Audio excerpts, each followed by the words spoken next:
This is day 363 of the Arukh HaShulchan Yomi. Like to sponsor upcoming shir or more of the Arukh HaShulchan Yomi, please contact me directly. It'd be very greatly appreciated. Today we're doing Siman Reish and Gimel, Sib Beis through Ches. And we're started talking about that major topic of Shashod, Hatmana, and it's a long Siman, as we said. In Aleph, we talked about the various different variables, and Beis, he starts talking about the big machlokes. Beis, says there's a machlokas of great from this. Also, their manner of cooking was different in hours. First, we have to explain how they used to cook. By them, their ovens were not open on the side like our ovens, which I guess means Arukh HaShulchan had somewhat modern ovens. So I think in Victorian times they did have ovens open on the side. They're also not big, as big as our ovens. There are three types of ovens: kira, kupach, tanur. Usually they were not connected to the ground. And their openings were on top. And they used to put fire in at the bottom of these ovens, and the fire would rise up to the top. And they put the pot on the top of the kira, kupa, on the top of these various different types of ovens. Meaning on their walls. And all of the height of the vessel was inside the hollow, inside the cavity of the oven. Akira,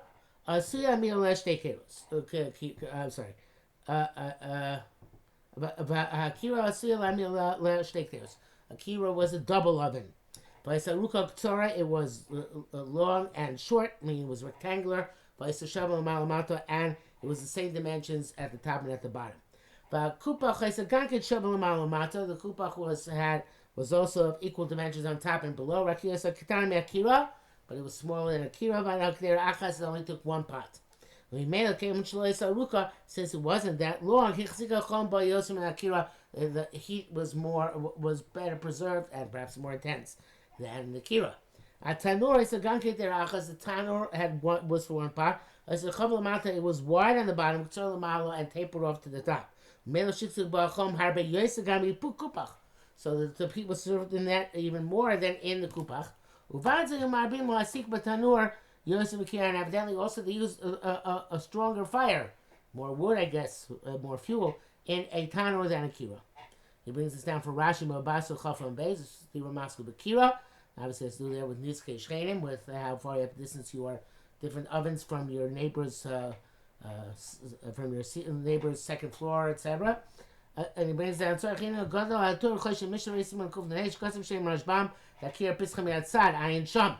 the Torah says the kira is open on the side. And the Memukah Yosef says that Beisu Shalmi Shom the Kira Sukim in Shavuot. It says that a kira is made like a dovecut on Sham. I'm astounded. Because this is what it means. That it's square or cubical. Like the dovecut. As opposed to a tanur which gets narrower on top, but not that it opens on the side. They used to use for fuel either straw or other twigs which are taken from the field. From which there comes a very weak fire. And only make very little coal. Or they used gefes, which is leftover olives or sesame seeds after the oil is extracted. If they use the leftover the dregs of the olives, then the fire was very strong. Has a lot of coal. It became it's the same thing with sesame. Although it was not as powerful fire as by olives. But it's certainly stronger than straw and twigs. Also, if they use actual wood, Be very strong fire. And lots of coals. For the sea below Shabbat, they also used animal dung. This is showing Reish Kira the Shabbat Dakave Kigevas Eitzim. Shami says that the animal dung of sheep is like the same status as twig as olive and sesame, dregs, and as wood. The shogasa and of a large animal of cattle, kikash gvava. It's like straw and twigs. Ansham. Well, a pelish Rambam per gil kasav lehavik moshe novi devarav, and the Rambam writes the exact opposite. So the Girsa, so Kain Hosi B'Shalmi ever said that was his Girsa, his version of the Ushalmi. Mishmur writes that coals, I guess charcoal, and the dung from cattle are like wood, like the Rambam's approach. Their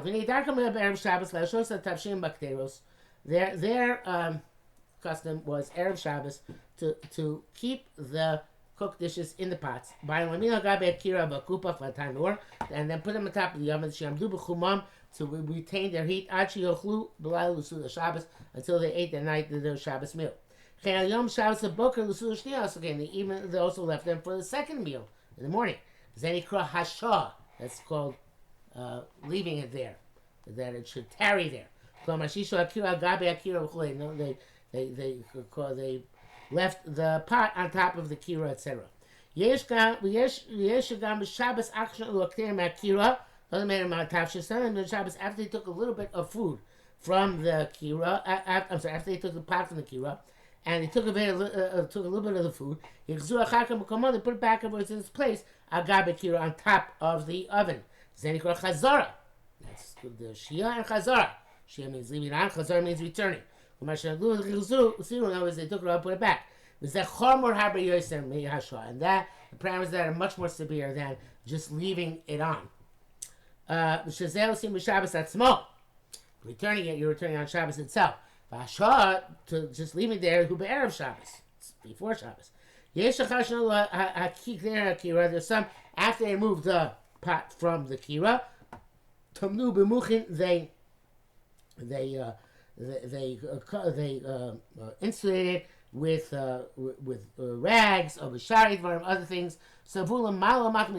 They surrounded it on all sides. That's called embedding. But the dinim eli is baru b'simen reish nun zayin. That's going to explain later on. Simen zeim rak dinei hashah v'chazara. What we have here is hashah and chazara, even though the title of the simen said dinei hashah v'atmara b'kiro. Okay. Okay. B'zel shon Rambam b'per gimel din dalad. Tavshish lo bishul kol tzorcha. If you have a cooked dish which is not fully cooked, b'chaim and shloch mukor kol tzorcha, and that was solid, and liquids which are not fully cooked. Or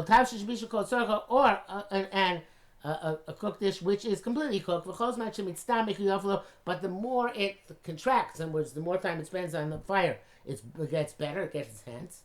You can't leave it on the fire on Shabbos, even though if you left it there from before Shabbos began. Lest you come to rake the coals in order to complete its cooking, or to make it enhanced by its drying out.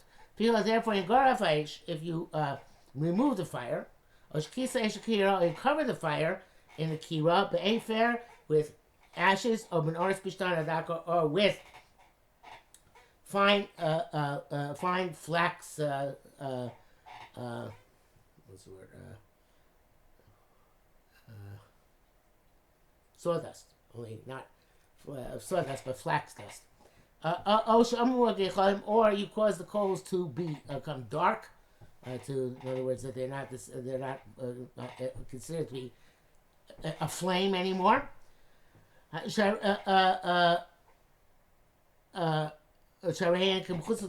that is as if you cover them with ash. Or you use as the original fuel the straw or twigs, or the excrement of small animals, of sheep. Then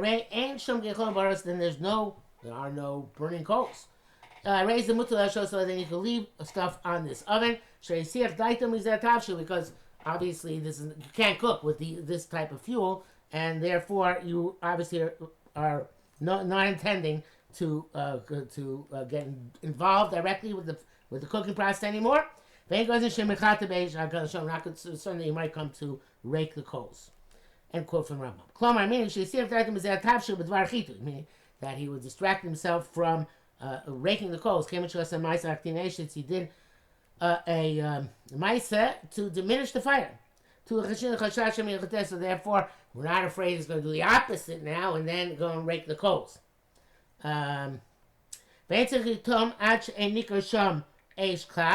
You don't have to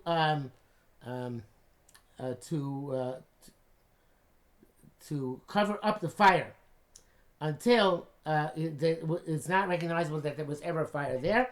Just some thin layer of ash, etc. Because once you reveal that you're not interested in these coals, sagi, that's enough. Gemara says that even if you cover the coals and then they ignite it again, you're allowed to leave food there. Even if the coals are of rotem, which is a tree which produces particularly hot for charcoal, they're very powerful in their heat. You'll see coals of rotem tree are unique. It's permissible since you revealed that you're not interested in raking the coals. The Rambam leaves out this halacha of that when it ignited again, they also didn't mention it. So why not? And nobody argues on this. But you should know though, in the group of that which they say that you clear the coals out of the oven. And doesn't mean so you have to completely rake them out of the oven. Just rake them to one side of the oven. That's the Rana Ba'amar Kaderch Anu Osim. They're like evidently they did in their ovens in Russia. Ava Rambam Batur V'Shulchan Belarus. Ava Rambam Batur Shulchan Los V'Lokain. But the Rambam and Shulchan do not hold that, but rather they hold that to be removed altogether. For because the Rambam writes by mitzvah, I mean when it's apply Bekira in the Kira specifically. Yeah, to take that call. So let's go back to the beginning above. This is where we're talking about Kira, which has less heat. Aval b'tanur, but an oven, which has the tanur meaning the one which is the key has the like a pyramid. Even though you remove the fire, okisa ba'efer covered it with ash, or used originally straw or twigs, you can't leave anything neither in it nor on top of it. And you don't even put next to it a dish that was not fully cooked. Or which is fully cooked, but it gets enhanced the more time it's on the fire. Since its heat is very great, he doesn't get distracted from potentially getting involved in the process. We're afraid maybe he's going to rake the coals of this minimum amount of fire. Even if it's of straw or twigs, even covered. But then you ask, well, why the answer putting it on top of an oven even though the coals are swept out? He shall go roof. Shall go rave. Ain't no go rave el rova ish. Vatsma. He only takes most of the fire and its primary substance. It's not possible to remove all the fire. That there won't remain one spark. And they should have locham because the heat is intense. Well, actually, because the heat intense, we're afraid he's going to rake even those minimal amount of coals which are left in the bar and in order to better ignite the sparks we left in the oven. Even though he covered the fire, he revealed the katam gila daito. Even though by covering the fire he showed he's not interested in regular coals, Yeshma Dazel Rak Bekira Shevla Muat. That only works by Kira, which is less hot. And if you cover the coals, it's more likely that it's going to be completely extinguished. There's no greater revelation that he is not interested in getting involved in the process. But by oven, which is very hot, doesn't reveal a thing. You can say the covering was to reduce the fire from the great heat, which is too much. That the dish should not get burnt. When later on he sees that the fire has calmed down, the gamre completely, he'll then make the coal stay bigger, because that's in order to raise it up a bit.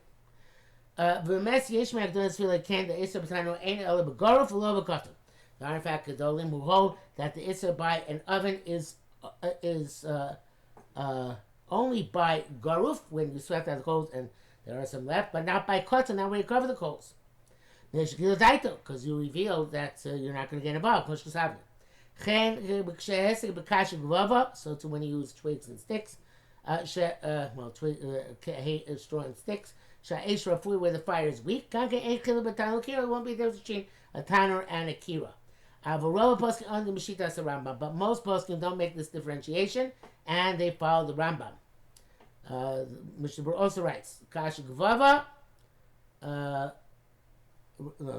also writes, Mishnah Berurah writes that by straw and twigs, it's okay even in a tanur, if it is gorof or kotum. Kasha Gvava, only problem tanur if it's not gorof or kotum. Okay, Zayin, because of the Ram writes for the Hakupach, Hevlo Rav may Hevel Akira. Umat Mehevel Tanur, or the Kupach, the single the cube oven, it's less hot than the pyramid oven. I'm sorry, it's hotter than the double oven and less hot than the pyramid oven. Therefore, if you use olive dregs or wood, tanur, it's like an oven. You can't leave anything within it or on top of it.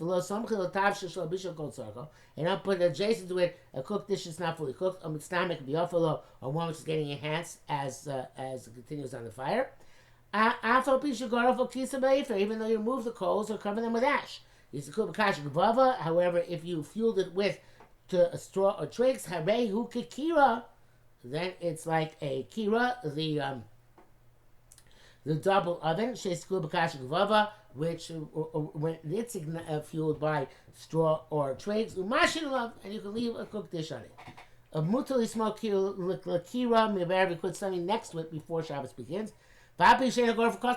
Even if it's not swept out of the coals, or if they're covered with ashes. The Mishnah Berurah writes on this. He says that some say that this heter by kupach is only for Shia, leaving next to it. But Chazara is also, and it's also even putting next to it, not just putting on top of it. But some Rachmanim argue this, and they hold that Chazara, putting Chazara next to this kupach is okay, according to everybody. And even putting it there on Shabbos itself might be permissible, where the pot is still hot and fully cooked, and you just do it to retain its warmth. Okay, back to the Arukh HaShulchan. Klomar, let's explain the Rambam now. The kupach even used the single cube oven, even if you used olive dregs and wood, it's still okay. They weren't marking on putting something adjacent to the kira, and eventually the kupach as well. And a smicha is called when you put it next to the oven. So it should get warm with its walls. Come up with kochlin shalom. I guess there's some sort of little ovens. There's those say the gam kupach mutar Smicha begorv katum. Those say that in a kupach also smicha is permissible, putting in there adjacent if it's gorv katum. Mishabur does not agree. He answers that. Shas also below gorv katum. The shas says also where you do not, it's not wasn't cleared out or covered. But that's Ram who the begevitz meitzim din kupach legamri din atanu. Ram holds that if you're using olive dregs and wood, then the cube is the same thing like the pyramid. The Rambam is borrowed from the Rambam becomes clear to Hashah, the leaving on it. Mikra ben shemamiak there gaba is the same whether you put the pot on top, ben shemamiak with tocha or within or inside. Like our ovens. V'day show that isam chol dvarim the prohibition all these things. Ein el kshiyat solas bo b'ifnim atanur. Kubach vakira. It's only if the heat is at least yatsul lettuce. The ain in the scaro, if it's so-called ache ain atzlesbam, which is be 104, below 104 degrees l'chumra. Affiliation gechon, even if there are coals there, mutatein aleim or b'socham b'chol inyan. You put something in there, no matter what. V'lo boy b'erev Shabbos, not just an erev Shabbos. Affil b'Shabbos. Ain mu'in levishu, because they are not hot enough to cook. It's just for going to create some warmth. Ches v'komesh bar l'isur hashah zel kshatavshu roi lechol b'layla. Or we're talking about where it's also to leave because whatever we're afraid it's only where the dish was going to be ready that night. Significantly cooked during the daytime. Just to have its finishing touches. Or it gets enhanced the more remains on the fire. Even though he has a mind to eat it tomorrow, we're concerned maybe it's going to change his mind and have it to eat tonight. But if there's something that indicates clearly that won't be possible to eat tonight, like to put a raw dish on top of the fire right before the evening, that eat at night there's not enough time, and he was going to be compelled to leave it tomorrow. Even though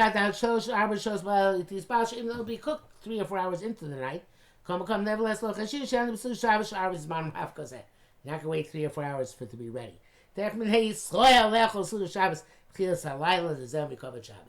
Jews eat at the beginning of the night because that's the honor of Shabbos. So therefore, there's no chashash of shemi chatev. It's which is intrinsically clear that it's meant for later or tomorrow. The Biur Halacha writes, if his kavanah was for tomorrow, then the poskim are matir, like the Arukh HaShulchan. But yeah, but you can rely on this, but you should not do this all the time. Arukh HaShulchan does not give any such limitation.